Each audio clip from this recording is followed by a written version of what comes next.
This podcast is being recorded and produced on Gadigal land. We pay our respects to the traditional custodians of this country and elders past, present. We extend our respect to any First Nations, Aboriginal and Torres Strait Islander people joining us today. Always was, always will be Aboriginal land.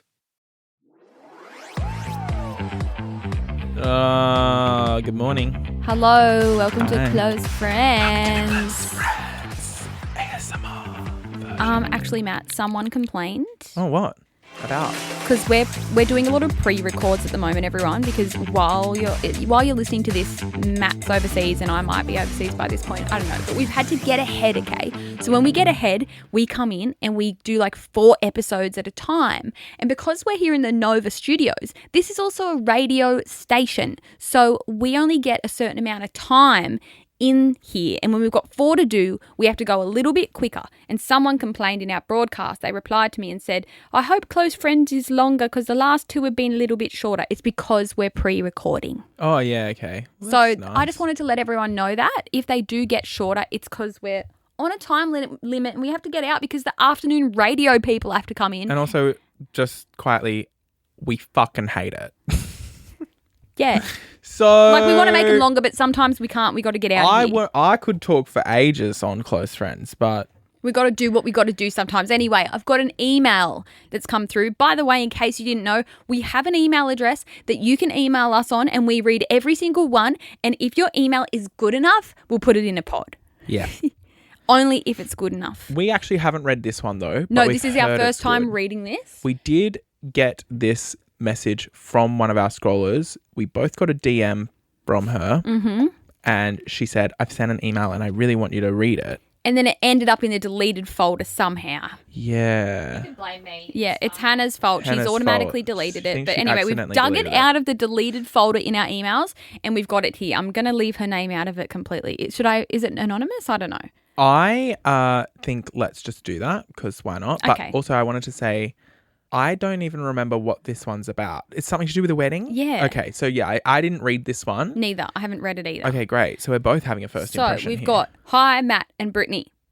I was just listening to your recent episode where you were talking about fans sending so this was a while ago that we Okay, spoke yeah, about yeah. that, where you were talking about fans sending wedding invites with no letter attached. And well, it got me thinking about my wedding in June. Now, this email isn't me asking for a gift either. I just want you to know how much I thank the both of you for being one of the main reasons I have such a good friendship with one of my bridesmaids. I work in a pharmacy, and during the pandemic, we hired a girl who also happens to be named Brittney. We would chat here and there during our shifts, but nothing more. Then one day I mentioned how I watch YouTube videos rather than TV shows, and she said she was the exact same. We then asked each other who we watched, and both of your names came up. Let's just say we have been besties ever since. We were constantly keeping up with your socials and seeing what was happening, and after a year of knowing each other, we decided to go on a little girls' weekend away to drive 3 hours to Newcastle to go to the original Fate store.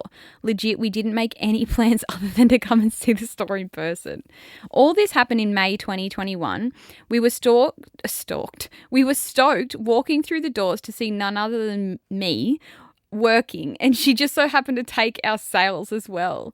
Now, as a general customer point of view, Britt, you were incredible. Asking if sizing was working, what we were up to while we were away, and even wrote down places for a good feed and a boogie. You were also so happy to take a photo with us when we asked as we were heading out, and honestly, we still talk about it to this day. Let's fast forward to June 2021. Australia's biggest glamazon has started his comedy shows, and you best believe my bestie Britt and I snagged tickets. Matt, your show was downright hysterical and we couldn't contain our laughter. We also loved how after the show you stayed back to meet anyone and everyone that wanted to have a chat. And here we are, Feb 2025, so that's when she wrote this email. Friendship going strong so much that I was Brittney's bridesmaid, not me, like her friend. Brittney's bridesmaid 2 years ago, and she will be my bridesmaid come June this year. And honestly, the two of you are a huge part as to why we became friends in the first place.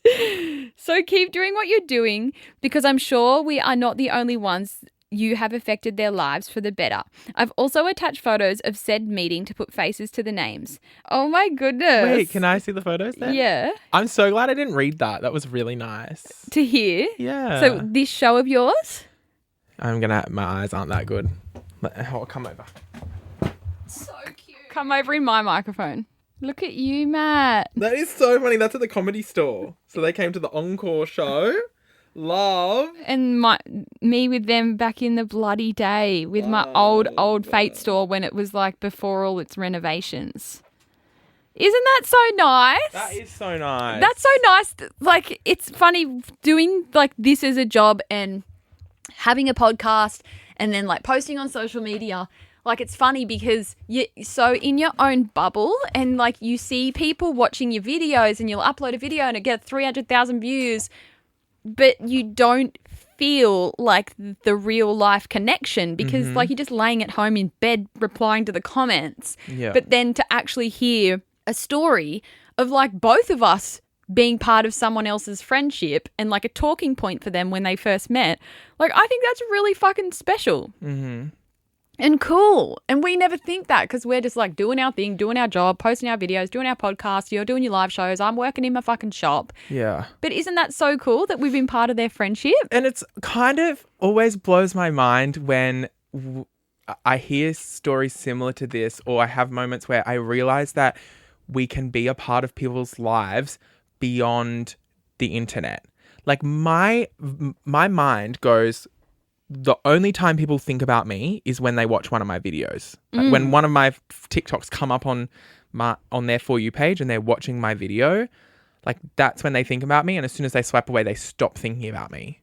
I feel That's that just way how it too. feels. Yeah. That's just how it feels. But then you think of other little things, like all the things that we say on the pod that people remember. Like I think if they ever see a poster of the Wizard of Oz or something, like I'm sure they'll think of you saying follow the yellow brick road. Like I think there's things, or like crazy. Especially for me, or like even your fucking Muscle Nation collab, like when people drink the great protein, like they would probably think of you. When girls put on their Fate jeans, they probably think of me. So true. Every time I think of Colgate Optic White, I think of you. When someone sees herbal V, essences. If I ever see herbal essences, I think of you in that bloody random sand dune ad you photo did. shoot at Cronulla, of all God. places. When people go to the servo and see the V in the fridge, they probably think of me. Yeah, it's that. It just Fillet of blows fish. my mind. Yeah. Like that. It just things like this kind of keep. And this actually happened a lot this year, especially. Is I think I've been reminded by because I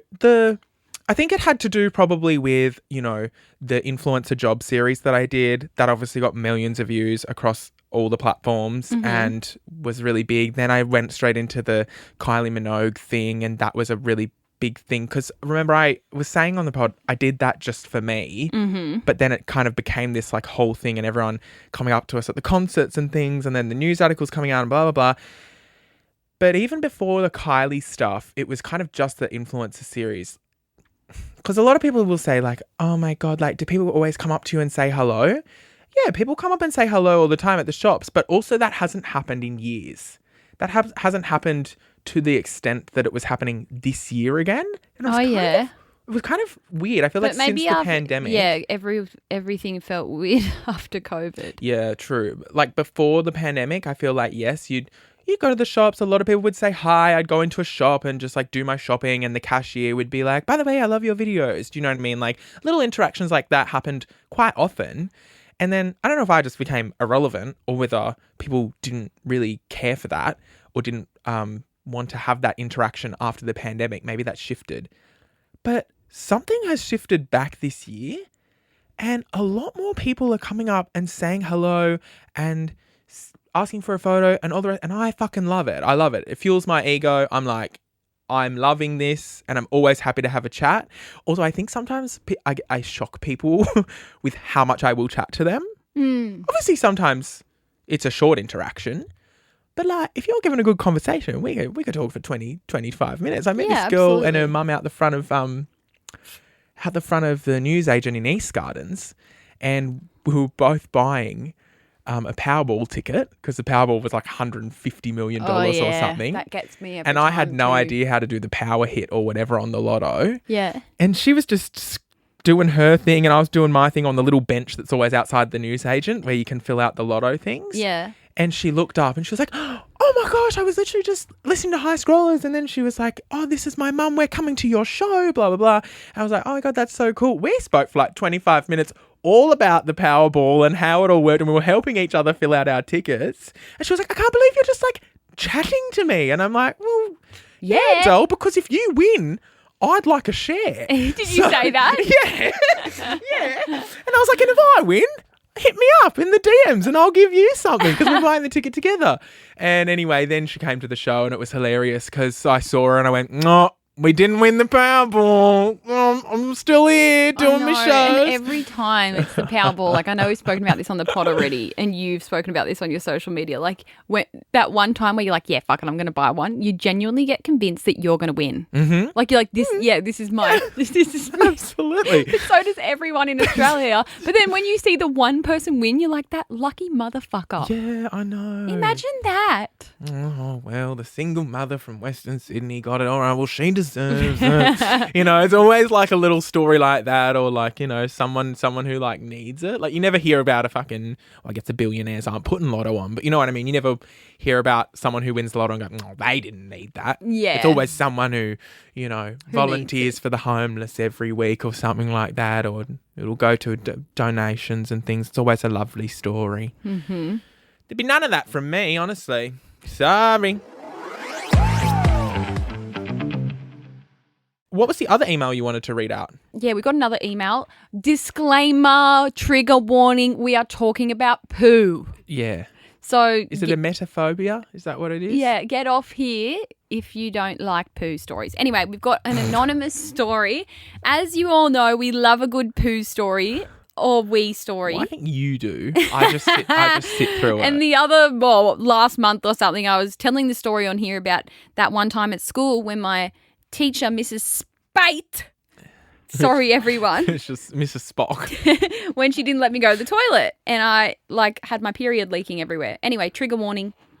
Do you remember all your teachers' names, by the way? The ones that stood out, I remember. I can remember every single one, which is crazy. Oh, that is just, yeah. Because I thought about it the other day and was like, wait a damn second. I remember a lot. There'd be some that I don't remember, but like the ones that were memorable, yes. Kindergarten, Miss Francis, Miss O'Connell. Oh, no. Year 1. I'm not that. Miss O'Dwyer. See, I remember 2, my Mrs. year Parker. 6. Year I 3, remember Mrs. year Reed. 4. Year 4, Mr. Rattray. Year 5, Miss Rattray? McMahon. Yeah, gorgeous. Year 5, Miss McMahon. Year 6, Mrs. Reed again, funnily enough. I did have Miss Roseberry for a little bit in year 5 as well, because I think Miss McMahon. See, how do you remember this? I only remember some of them. And then year 7 gets a bit blurred because year 7, obviously, you got 10 different teachers for all your subjects and stuff, but I still remember some of them. Miss Quartermain, she was my Japanese teacher. Mrs. Singleton, she was my English teacher. I don't fucking remember. Anyway, let me read this out, please. Mr. Derry, he was my music teacher. Oh. Okay, well, I'm reading this out. Anonymous story. Sorry about that tangent. Yeah, go ahead. Hey, guys. Love your pod. Love Brit's Big Business pod as well. Have been a long-time follower, listener, etc. for the both of you and never miss an episode. Thank you so much. Lol, not sure if you'll want this one. If you do tell it on the pod, please keep me anonymous. But regarding Brit's period story about her teacher not letting her go to the toilet, same thing happened to me except with a number 2 instead of a period. So traumatizing. What do you reckon's worse? Poo. Yeah, I think so too. Yeah. Okay. I was in year 5 at school, had a male teacher. We wore dresses at school, and I remember we were going through important info in class. I give the teacher that, but I still agree, don't ever tell a child they can't go to the toilet. It's so inhumane. Anyway, we were going through important test info in class, and I remember putting my hand up for the toilet. Not only did he not address my hand being up straight away because he was talking, when he did address me, I asked to go to the toilet because it was urgent. He said, no, you can wait until I'm finished. Like, surely if they're like, it's urgent, surely the teacher should know they're going to shit themselves. And I think it also depends on the student. Like, if I was the teacher, if like the good behaved student is randomly asking you to go to the toilet, Like if Yeah. it's one of the boys who doesn't want to sit through the rules and sir, can I go to the toilet? This is boring.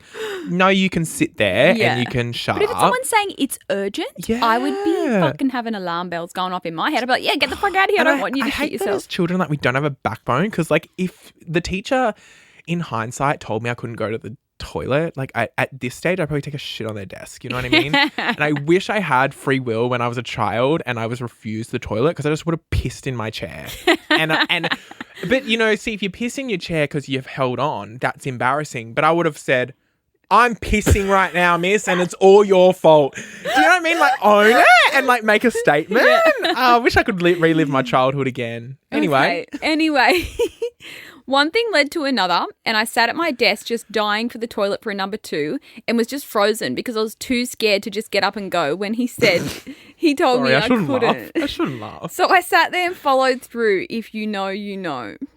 Followed through. I didn't think it was that bad. Thought a tiny bit just came out, but you could start to smell it. Oh no, I feel sick. My classmates could smell it and were starting to make fart and shit comments. And my teacher even had the nerve to stop talking about his important info to say whoever that is needs to go outside and shake themselves. Shake themselves? What? Then I put my hand straight back up and death stared him really hard and asked to go to the toilet again. At this point, nearly the whole class was looking at me, including my teacher, with the jaw hitting the floor.